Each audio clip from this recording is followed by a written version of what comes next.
to record yet. I don't know why I pressed record. My bad. Again, this is a live stream. We're improvising. I know it's late. I need to be a little fucking quiet. People are sleeping. It's daylight savings though, so we just got reset an hour, so I figured I'd come on here and kind of get caught up on the NBA action. Tomorrow, I don't even know if I'll be able to be on video either, which kind of sucks. There's only 3 games anyway, so it's fine. There might not even be some good games. But from Halloween to today's games, which was November 2nd, I wasn't able to be here and talk to you guys. I was, hanging out with people and stuff like that, doing stuff, and couldn't really get around to it. Thursday night, we just stayed up so fucking late, and I did not feel like coming in here on super low energy. I'm going to try here, though. So let's get to the Halloween games, and we'll just go day by day. So we're going to start with the Rockets and the Mavericks game. Jalen Green and Alperen Sengun helped the Rockets hold off the late Mavericks rally to win by 6. Jalen Green, great scoring, great rebounding in this game, and obviously Alperen Sengun added some decent scoring and great rebounding as well, holding off a fourth quarter rally. Jalen Green with some crazy tough buckets. Oh, what's going on, Chippy? Yeah, it's been great, a lot of school stuff, so I haven't really been able to post as much, but here we are just we're catching up from the 31st to the 2nd, kind of like the last 3 days of basketball. I'm just going to cover all the close games here. So, yeah, crazy shots for Jalen Green. Obviously, Dylan Brooks was hitting some threes this game. He was playing really good, actually. Dylan Brooks was putting up some nice shots. Kyrie hit some crazy shots, too. Again, it really was kind of like a Dylan Brooks, one of Dylan Brooks' better games of the season. But looking at things, obviously Alperen Sengun had 17 points and 12 rebounds. You get a 23-point, 12-rebound game from Jalen Green, so that's good. Obviously, we know he's going to be the guy for the Rockets moving forward. Looking at the Dallas Mavericks, 28 points for Kyrie Irving off of 50% shooting. Obviously, extremely efficient. We know Kyrie to be one of the more efficient scorers in the NBA. Luka Doncic, not the greatest shooting splits, but 29 points. You do kind of wish a guy like PJ Washington or Daniel Gafford could kind of step it up on the scoring end for those guys. And obviously, Derek Lively could easily come off the bench and clean that up for Gafford. But yeah, I don't know. Moving on to the Suns and the Clippers, this is going to close out the Halloween games because these were the only 2 good games that were on. Devin Booker and Kevin Durant lead the Suns to a 6-point win, which ended up being a comeback. I think they were down by 20 points at some point. 21? Yeah, it was. Obviously, Devin Booker had an insane scoring night with 40. Kevin Durant had some solid scoring as well. Those 2 kind of worked together. They rallied. They were able to win. 15 straight points in the third quarter. Incredible shooting display. Obviously, so many skilled basketball players nowadays. It's really awesome. Derrick Jones Jr. had some nice shots. Devin Booker played good on both sides of the ball. He was stealing the ball. He was making shots. It was awesome to see. Obviously, Nicholas Batum was playing good defense for the Clippers, and Zubac was getting to the rim. I really like how Zubac has been playing for the Clippers recently. Are they having the greatest season? Not really, but he has been playing great. 40 points for Devin Booker. Off the bench, Royce O'Neal put up 21. That is very respectable. That's awesome. I love seeing guys like him come off the bench and play like that. Very dope player, very underrated player. Looking at the Clippers, 22 points and 12 rebounds for Ivica Zubac. The guy shot 90%. This is a dog right here. And James Harden had a triple-double, 25 points, 13 assists, 10 rebounds again. He usually doesn't have the best shooting splits in the world, but he shot 30% from 3. And then you get a 23-point game for Norman Powell. Norman Powell's been having a hell of a season. They lose, unfortunately. Guys like Terrence Mann. I think KPJ should definitely start over Terrence Mann. I think that's a change that the Clippers should definitely think about making soon. I don't really know.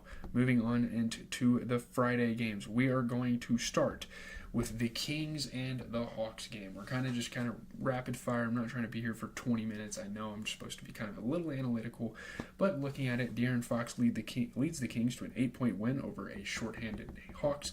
Obviously, a lot of injury trouble already hitting the Hawks in this season. DeAndre Hunter's been hurt for a while. I don't know if they have Bogdanovich or not. I think there's a couple guys that are hurt. But obviously, De'Aaron Fox having one of his best games of the season, early on. Really good game for him. Good stuff. Third straight win up to this point for the Kings, so that's got to be good news for their organization. Yeah, De'Aaron Fox and DeMar DeRozan working together really well. That was obviously kind of a concern going into the trade, who was going to get the ball more. But they're working together very well. DeMar DeRozan played really good. Good ball movement. Guys like Kevin Huerter setting up Domantas Sabonis. Obviously, Trae Young is going to be as nifty as ever with his playmaking. He did that this game. Clint Capella is going to get to the rim. The Hawks played okay. But looking at the Kings, you get a 15-point, 14-rebound game for Domantas Sabonis. You get 27 points for DeMar DeRozan. He hit his only 3 of the game. You get 14 points and 10 rebounds for Keegan Murray. He shot 50%. And you get 31 points for De'Aaron Fox off of 67% three-point shooting. Really, really good stuff there. Checking out the Hawks, Clint Capella had 15 points and 10 rebounds. Trae Young had 25 points with 12 assists, 33% three-point shooting. And Garrison Matthews actually has been playing good for them as well. That's a really dope bench player. Maybe they could look at, moving forward. 23 points for him. Not a great game for Larry Nance Jr. I mean, I don't know. He didn't really play that much. I guess Zachary Reese is shit. I don't know, like Larry Nance getting hurt or whatever the fuck happened to him, and then Reese Shea just being a rookie and being in the starting lineup is kind of what's leading the Hawks to lose. Obviously, DeAndre Hunter, we'd love to have him back if you're a Hawks fan, of course, but there you have it. But, with him being out, I feel like guys like Damian, there's a lot of guys off the bench. I mean, David Roddy, Garrison Matthews is a solid option. Keaton Wallace actually played pretty good as well. So, I don't know. They have some options. Moving on here to the Bulls and the Nets game. Cam Thomas scores 32 points. The Nets win by 8 over the Bulls. Yeah, insane fourth quarter. Just an insane overall scoring night for Cam Thomas. Again, Cam Thomas is just a guy is going to score the ball at a high level. They win the game. Ben Simmons is getting in there. He's trying to kind of fill a role as a playmaker. He's not doing too bad there. A lot of dimes this game from him. Dorian Finney-Smith had a nice little tip in to beat the buzzer. Dennis Schroeder being a really good point guard, giving it to guys like Claxton at the rim. Yeah, Dorian Finney-Smith played pretty good as well. Just kind of filling in. He didn't play good, but you know what I mean. Looking at the Bulls, Vucevic, 28 points, 11 rebounds, off of 75% three-point shooting. That performance was fucking wasted. 21 points for Kobe White, 21 points for Zach LaVine. You definitely want to see a little bit more out of Patrick Williams. He was kind of a nuisance offensively. I don't know, maybe shift some guys around and try to get, maybe Ayo Dosunmu will get more minutes. I don't even know, really. I don't know what the Bulls can do at this point with that. Looking at the Nets, though, really all they needed was the 32-point performance for Cam Thomas to really just propel them forward, because that guy's just a fucking spark plug. He goes out there and makes 4 shots in a row, and all of a sudden they're on a fucking 12-0 run or something. It's crazy. The logo 3, absolutely disgusting. Checking out there was actually a lot of good games this night. Lakers and Raptors. Anthony Davis scores a season-high 38. Just when you think that Anthony Davis has his best game of the season, he comes out and fucking one-ups himself. It's actually kind of ridiculous. The Lakers beat the Raptors by 6 for their first road win of the season. They are 4-2 to start the year. Again, Anthony Davis is possibly his best game of the season. Amazing scoring, amazing rebounding. Obviously, LeBron came out there, scored at a high level, passed the rock at a high level. It's really cool, this far in LeBron's career, to see him kind of work with Anthony Davis like this. I think it's fucking awesome. It's a great sight. They never trailed. This was a super dominant game for JJ Redick and the Lakers. So shout out to them for getting it done. Yeah, combining for 65 points again with LeBron and Anthony Davis. This is stuff that we just can't take for granted because these guys are fucking amazing. So, yeah, obviously Anthony Davis just gets to the lane. He gets whatever the fuck he wants. Obviously Grady Dick was playing pretty good. Davion Mitchell blocked Anthony Davis, by the way. That's fucking insane. Just LeBron and Anthony Davis. Again, it's just the chemistry, getting out on a break. It's awesome. I love watching the Lakers for that reason. Obviously, Anthony Davis, I know I'm going to say his name many times, 38 points, 11 rebounds. The guy shot 70%. Phenomenal. LeBron had 27 and 10. And then you get a 20-point performance for Austin Reeves, so he was kind of filling in as well. Looking at the Raptors, the Raptors are actually not that bad of a team this year. For their record, they actually have some guys out there. 19 points, 12 rebounds for Jakob Poeltl, freaking RJ Barrett's been a bucket ever since he's been back. 33 points, 12 assists, 60% three-point shooting. And I mean, Grady Dick, even from like his rookie year, has made insane jumps. 31 points off of 50% shooting. I mean, what are we doing? This guy's a dog. Obviously, you'd expect more out of a guy like maybe Ochai Agbaji, but he's a rookie. He's a young guy. And, you know, Chris Boucher can maybe slide off the bench a little bit for him and try to provide some offense. But I really don't know, guys. I don't know. That wasn't that bad of a game for the Raptors. Moving on to the Pacers and the Pelicans game. Zion Williamson has 34 points and 10 assists. He leads the Pelicans past the Pacers. They win by 7. Obviously, amazing scoring and passing from Zion Williamson. And Brandon Ingram is really good at complementing that as well in the scoring. And those two, for a couple of seasons now, have been really effective scoring together. Obviously, the Pelicans came off of a 3-game losing streak, so it's nice to see them come out here and win. Obviously, this is just going to be a really streaky team for the entire season. You can kind of tell that already. They win. East Misi posterized Miles Turner. Miles Turner just can't catch a break this year. The crowd loved the energy there. Very impressive buckets for Zion Williamson throughout. Again, Ingram and Zion, just the connection, just the chemistry between those two as the 2 star players of the team. It's awesome. And it's going to be really interesting to see what happens when DeJounte Murray comes back. So, not an amazing game for the Pacers. I mean, 11 points, 11 assists for Tyrese Haliburton. He had 20 points off the bench for Ben Shepherd. They didn't play bad, but they played far from good. You'd want more out of a couple of your bench guys, maybe, like a better Jarris Walker performance, possibly. I don't really know. They were kind of all over the place this game. The Pelicans, 34 points, 10 assists for Zion Williamson. He shot 50% from 3, 70% overall. A 26-point performance for Brandon Ingram. A 23-point performance for Jordan Hawkins. It's cool to see that young of a player start to have these sort of performances. He's had a couple of those this season, which is fun. Looking at the Nuggets and the Timberwolves, this game got fucking intense. Holy shit. Anthony Edwards scores the go-ahead basket. The Timberwolves top the Nuggets in a 3-point win in a thriller. Easily the best game of like the last couple of nights. Anthony Edwards, go ahead, 7-foot floater, 25.7 seconds left, and Rudy Gobert iced the game with 2 free throws, which led the Timberwolves past him.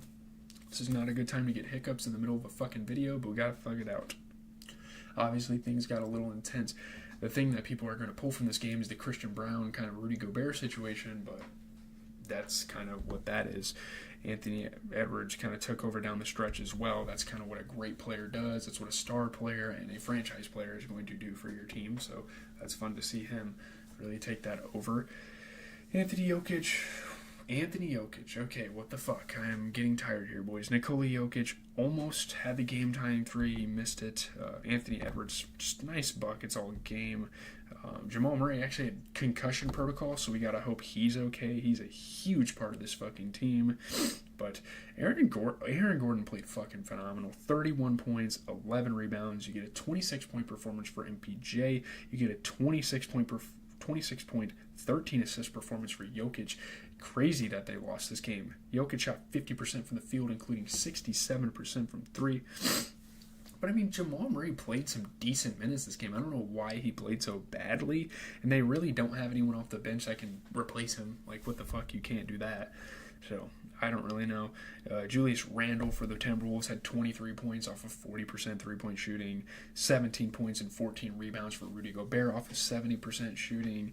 You get 29 points for Anthony Edwards, 50% three-point shooting. He is on a fucking run in terms of the three-point shooting, and that's something that's kind of gone under the radar for the Timberwolves this season. So there's that. We're going to move on to Saturday, November 2nd, where we have a couple of games. 4 games to talk about. We're going to start with the Kings and the Raptors. Again, some of the teams are going to have overlap because they had multiple good games over the last couple of days. Those jerseys they wore were fucking insane. RJ Barrett, though, another 30-plus point performance. He scores 31. Chris Boucher is a season-high 24. The Raptors won by 3 in overtime. Again, man, RJ Barrett, he's scoring at a really high level. It's a very respectable... He's been a really respectable player this year. And obviously, Chris Boucher having his best game this season, you need that when you're playing a team like the Kings. Raptors snap a 4-game losing streak. They beat the Kings. It's awesome to see Kings fall and an overtime thriller. Very entertaining game. I My uncle was kind of talking to me about it. Davion Mitchell is going to be a kind of an X factor type of guy for them, playing on both sides of the ball at such a high level. He's been doing that since the college days, really, at Baylor. Domantas Sabonis had a crazy tip in to go to OT. Grady Dick was hitting threes and, setting up the offense. He's good, man. I really like Grady Dick. I think I have a lot of high hope for him. But looking at the Kings, man, Sabonis, 17 points, 10 assists, 20 rebounds off of 50% shooting. Absolutely incredible. Another good game for DeMar DeRozan, 33 points. You get 16 points and 10 rebounds for Keegan Murray off of 33% three-point shooting, 50% overall. 24 points for De'Aaron Fox. They were fucking scoring the ball. Malik Monk had 21. Very high-scoring game. Doug McDermott starting. I don't really know what the fuck is up with that. When you have Malik Monk, Trey Lyles, Keon Ellis, when you have guys like that off the bench, I guess none of them really play that position. I don't know. I don't know what the fuck is happening there. Looking at the Raptors, 31 points for RJ Barrett off of 33% three-point shooting. You get a 20. See, Ochai Agbaji picked it up. 22 points, 80% three-point shooting, 75% overall. Probably one of the more efficient games you're going to get out of that guy. 22 points for Grady Dick. 24 off the bench for Chris Boucher, 67% from three. I honestly didn't even know this guy shot threes, but he shot 4 for 6. That's quite incredible. Let's get going to the Warriors-Rockets game. I'm just going to make sure I'm not missing any games. Warriors-Rockets OT thriller. The Warriors are 5-1, guys. Can you fucking believe it? I don't even know if Steph Curry's played. He maybe played 2 games all year, 2-3 maybe. But Buddy Hield scores 27 points. The Warriors outlast the Rockets. They win by 6 in overtime after squandering a big lead. Obviously, Buddy Hield just being a huge scoring piece for this team, and that's so awesome because they literally just picked him up in the offseason when Clay got shipped off. So it's crazy. They outlast him. Obviously, Anderson and Kuminga hit some late buckets, sealing the win. Kyle Anderson was a really cool pickup for them as well. Kind of nice. I actually really like what the Warriors front office is doing. Jalen Green was making some good passes. This was a pretty fun game. Terry Eason was getting up there. Draymond Green was hitting some tough shots, getting through defense, that sort of thing. Yeah. Looking at the Warriors, Draymond actually played pretty good. 14 points, 11 rebounds. He shot 33% from 3, 50% overall. You get 23 off the bench for Jonathan Kuminga, who shot 67% from 3, and Buddy Hield had 27. He shot 60% from 3, 6 for 10. That guy's a fucking beast, man. I don't even know. He's such a dog, man. Looking at the Rockets, though, shout out to Jabari Smith Jr. He put up a nice 21-point performance. Alperen Sengun had 14 points, 10 rebounds, shot 50%. You get a 27-point game off the bench for Terry Eason, who shot 60% from 3, and you get 18 points, 11 rebounds for Amen Thompson, or Asar, whichever. Amen. I'm going to get that right one day, guys. Holy shit, this is a lot of games to cover. Man, Dillon Brooks and Jalen Green, they could have played a lot better. And when you have guys off the bench like Terry Eason and Amen Thompson, you almost wonder, like, at what point are you going to kind of switch guys like Dillon Brooks out especially? I don't know. That's a weird one for the Rockets. I don't know why Jalen Green played so bad. He is a pretty inconsistent player, and he's still really young and still has to figure out stuff in the league. But we only have a couple of more games left. So let's get into the Cavaliers and the Bucks. Donovan Mitchell's last-second jumper helps the Cavs stay unbeaten. They win by 1 at Milwaukee. This is the huge story around the league, starting to creep up there in the headlines. We have a 7-0 Cavaliers team for the first time since fucking LeBron, probably. So, yeah, insane scoring performance from Donovan Mitchell. Obviously, the jumper with 0.3 of a second left, and the Cavs remain unbeaten. This is huge, and the Bucks are 1-5. The Warriors are 5-1. It's kind of insane how like that works in an opposite direction than you expect. So, yeah, Damian Lillard and Donovan Mitchell were going at it in the clutch, and Donovan Mitchell won the day there. Giannis Antetokounmpo was hitting some shots. Giannis and Dame are doing their job. It's just like who in between needs to be doing more. I don't know. And Giannis has even kind of incorporated some playmaking in this game. We saw some great passes from him this game. He was playing really good in that aspect. But I don't know. First looking at the Cavs, you get 15 points, 12 rebounds for Jarrett Allen off of 60% shooting, 11 points, 10 assists for Darius Garland, and 30 points for Donovan Mitchell off of 50% three-point shooting. So, yeah, pretty solid game there for the Cavaliers. Looking at the Buccaneers, the Bucks, 34 points and 16 rebounds for Giannis. Fucking Dame had 41 points and shot 67% from 3. This guy shot 10 for 15 from 3, and you guys lose the fucking game. Like, holy shit, what is Gary Trent doing? Like, put fucking Bobby Portis in at some point. And you even have like an Andre Jackson Jr. on the bench. Like, come the fuck on. Why is Gary Trent Jr. getting 34 fucking minutes and Bobby Portis is getting 20? That makes no fucking sense. That's a coaching issue for Doc Rivers. I hope he fucking realizes that. Oh, man, it's so fucking strange. Why does he coach like that? I don't fucking know. So, moving on into the final game of the night, we have the Trailblazers and the Suns. The Suns get caught in another close game. This is the final game we're going to talk about, period. Obviously, Sunday, there's not that many games. We'll talk about those when we get to that. But getting into the Trailblazers and the Suns, Devin Booker scores 28, Kevin Durant is 21. The Suns beat the Trailblazers by 6. It's obviously pretty concerning that this was this close of a game. But yeah, Devin Booker doing a little bit of everything. Great scoring, solid passing, solid rebounding. Yeah, a very dominant third quarter. It looked like they weren't even really going to pull away with this one, but they had a really good third quarter. They win the game. You know, Devin Booker was hitting shots all game. Kevin Durant was hitting shots all game. That's kind of what you're going to get when you get the Phoenix Suns out there. Jeremy Grant was hitting tough shots to stay in it. Kevin Durant fought back, of course. That's what you like to see. Jeremy Grant, 20 points. You get 10 points and 13 rebounds out of DeAndre Ayton, who shot 50% from 3. You get a 20-point performance for Anthony Simons. I don't know. They just have some random motherfuckers like Toumani Camara in their starting lineup. Like, that guy's cool. Like, he's a cool role player. He gets rebounds. He does stuff like that. But I don't know. I guess, you know, you have guys off the bench like Scoot Henderson and Banton who could like Delano Banton who could easily get minutes over him. I don't really know. It's weird. Looking at tomorrow, there's not really that many good games. I think Magic Mavericks could be pretty good, but that's really about it. Hawks Pelicans might be good. DeJounte Murray's playing against his former team. We'll have to see what happens. There's no games on Election Day, by the way, so I won't be streaming that night. Maybe we could combine Sunday and Monday and do a video on Tuesday. I don't know. I'm trying to get my NFL recap out. I know, like, Football Sunday's coming out, and I still don't have that going, so I'm going to try to